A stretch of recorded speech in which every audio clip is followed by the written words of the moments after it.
I recently installed a lift kit on a Mini Cooper, and I had to basically take everything apart in the front wheel wells and remove the spring and strut in the rears. So today, I'm going to talk about breaking almost every single bolt loose on the suspension components on the F-Series Mini Cooper, including the difficult lower control arms at the front. Hopefully this video helps you if you're replacing your sway bar link or your control arms, or servicing the steering knuckle, or replacing your spring in the rear or anything of that nature. It goes without saying, and assume for every step, that once we identified the bolts, we pre-soak them with WD-40 penetrant or PB Blaster to give yourself an easier time removing them. Spray each bolt with penetrant and give them 5 to 20 minutes to soak. Your hands and stress levels will thank you. For removing any stuck sway bar bolts like so, first you need something long to torque it down with without holding the Torx and to break it loose. And that's a 16mm. Caliper removal can be confusing because there are a couple bolts. We want to disconnect the bolts holding caliper to the wheel bearing. So that's this guy. And on the bottom. With the top bolt, it's a little more challenging because it's like, how do you get your 18mm in here without damaging this nice brake line right next to it? So I think I came up with a way to get the top caliper bolt off. Instead of using an extension like this, we use a double small extension, which is just a bit shorter than this.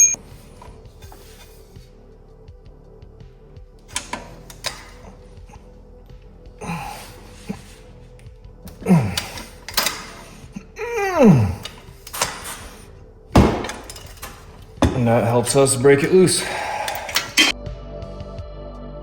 Next, we're looking at the setup here. On the right, we're disconnecting this outer tie rod end from the steering knuckle. It also might spin through, so we will use a Torx T30 inside to hold this inside, to hold the whole thing in place as we turn it.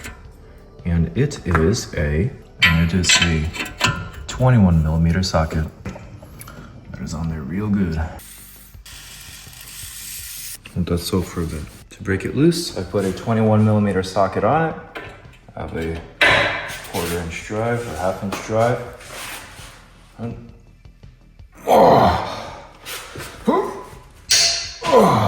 a lot of torque, but eventually it breaks loose.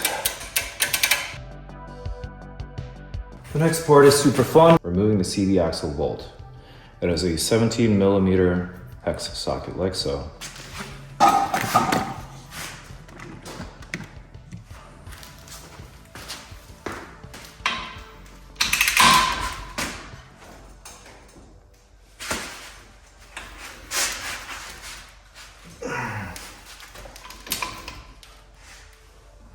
There we go. Surprised it started coming out.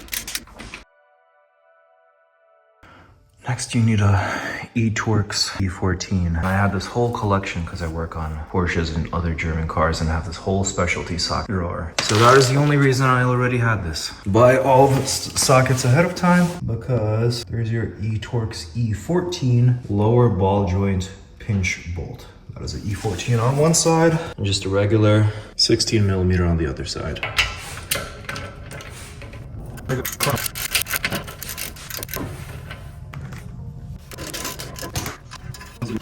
kind of don't hate it. Remove the bolt holding your lower control arm in on this side. And I assume not on this side. Well, it's probably just like put in there. So the great part is that now we have to, with the jack in the way, now we have to get under and remove the underbody tray. So next we're going to remove the lower control arm bolt, and it's inside of there. And it is an E-Torx. Is more E14. So just do that and hopefully it breaks loose.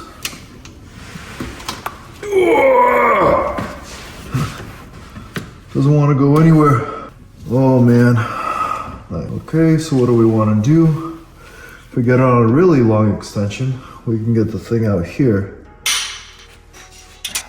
See if it's long enough to clear the bumper. It is not. Is this long enough to clear the bumper? It is not. Is this long enough to clear the bumper? Yes. Hold like so.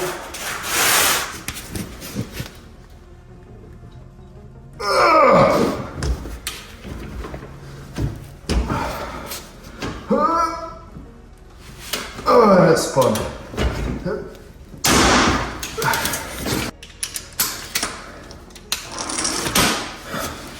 Doesn't look like it's the bolt.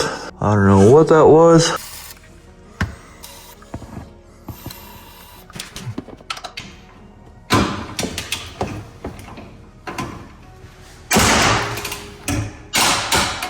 It broke loose.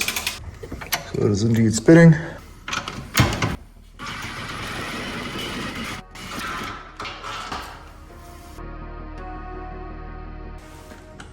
These are 13 millimeter.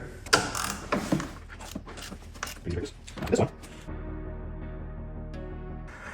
Our handy German drawer, German car drawer, and external Torx. In the front we needed an E14, but in the back it is an E12. The lines. Oh, that's really easy. To remove the bottom shock bolt, it is a 16 millimeter. Yeah, it wants to compress it sooner than break loose. WD-40.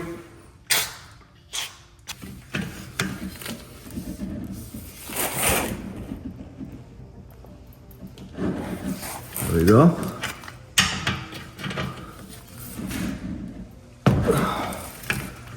Using quite a long breaker bar, like so.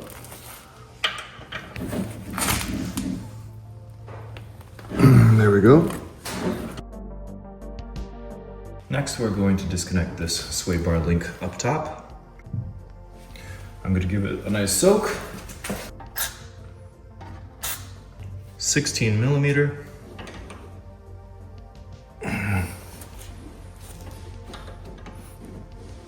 Oh, now that broke loose. It is a T30.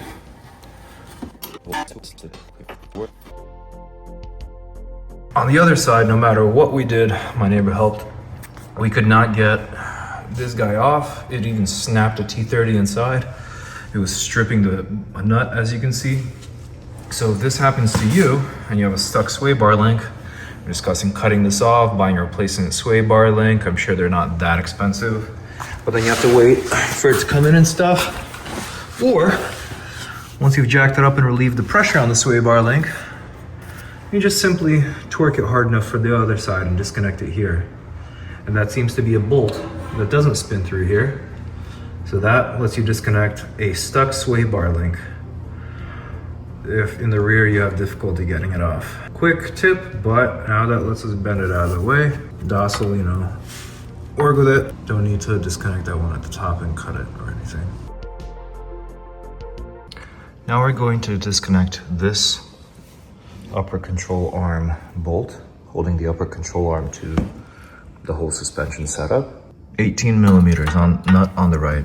On the left, it is an E14. Torx I'm holding in place.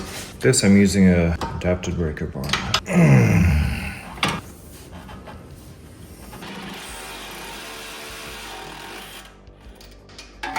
There we go.